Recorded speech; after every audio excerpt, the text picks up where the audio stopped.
انہوں نے کہا کہ ایک خاتون ہیں، ان کا شوہر بیٹا کام کرتا ہے، لیکن مطلب وہ عورت ان سے نہیں لیتی اور ایک اور عورت اس کی مدد کر رہی ہوتی ہے، اور وہ ان پہ قربانی واجب ہوگی کہ نہیں ہوگی؟ دیکھیں ایسی خاتون، یہ تو مطلب سمجھ میں آنے والی بات نہیں ہے کہ شوہر بھی کما رہا ہے، بیٹا بھی کما رہا ہے، لیکن وہ گھر میں بالکل فاقہ مستی ہو رہی ہے۔ ایسا نہیں ہوتا۔ ان خاتون نے کسی ناراضگی کی بنا پر یا اپنے کانٹیکٹ سے انہوں نے اپنا ذریعہ بنا لیا کہ ان سے نہیں لوں گی، میں تو یہاں سے لیتی رہوں گی۔ جس کا شوہر اور بیٹا کما رہا ہو، ایسی عورت کو اجتناب کرنا چاہیے، یہ مدد کسی اور کے پاس جانی چاہیے۔ اپنے آپ کو گھر میں کمانے والے لوگوں کے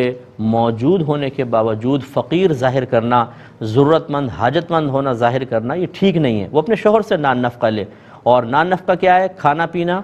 لباس، رہائش ان کو مکان ملا ہوگا، لباس شوہر بنا کر دیتا ہے، کھانا پینا بس یہ ان کی ضرورت کا ہے، باقی علاج معالجے کے الگ معاملات ہیں، لیکن اس طرح مدد لینا صحیح نہیں ہے۔ بہرحال اگر کسی نے مدد کی ہے اور ان کے پاس اتنا جمع ہو گیا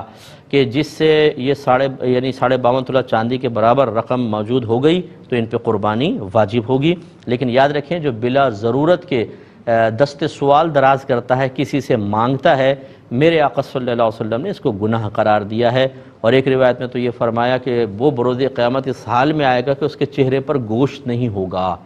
یہ جو پیشہ ور فقیر ہے نا، جو اب یہ بڑے منہ بنا کے اور بڑے ٹیکس سے مانگ رہے ہیں، یہ سب میدان محشر میں نبی کریم کی اس وعید کے مطابق اس طرح آئیں گے کہ ان کے چہرے پر گوشت نہیں ہوگا۔ اگر یہ واقعی ضرورت مند نہ ہو تو ضرورت سے زائد موجود ہے پھر بھی مانگ رہے ہیں، تو پھر یہ حال ہوگا۔ میں عرض کرتا ہوں، ایک کویسچن یہ کیا تھا کہ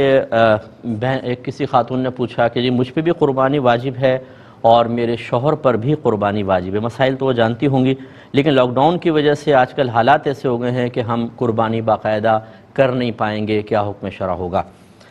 دیکھیں میں جو مجبور ہے وہ معذور ہے، اللہ تبارک و تعالیٰ اس سے یقیناً درگزر فرمائے گا۔ اگر واقعی آپ کے پاس نہ سونا ہے بالکل، یعنی جو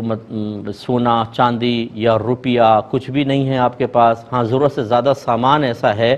کہ جس کی وجہ سے آپ پہ قربانی واجب ہو رہی ہے اور وہ سامان بک نہ رہا ہو، تو پھر تو ٹھیک ہے، آپ قربانی کا حساب کر لیں، اور بعد میں بہرحال قربانی کے دن اگر گزر جائیں تو رقم پھر اتنی صدقہ کر دیجیے گا۔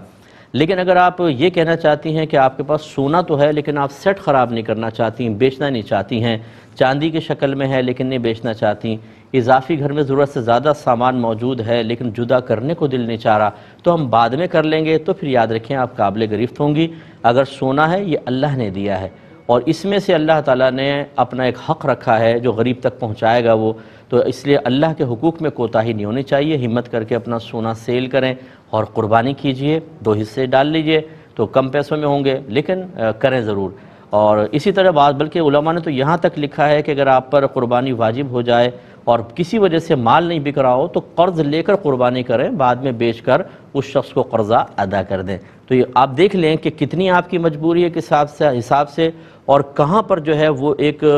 دل کے اندر کہیں بخل چھپا ہوا ہے کہ یار یا مال کی محبت چھپی ہوئی ہے جو اللہ تعالیٰ کا حق ادا کرنے سے آپ کو روک رہی ہے۔ ان دونوں کے اندر توازن پیدا کرنا بہت ضروری ہوگا۔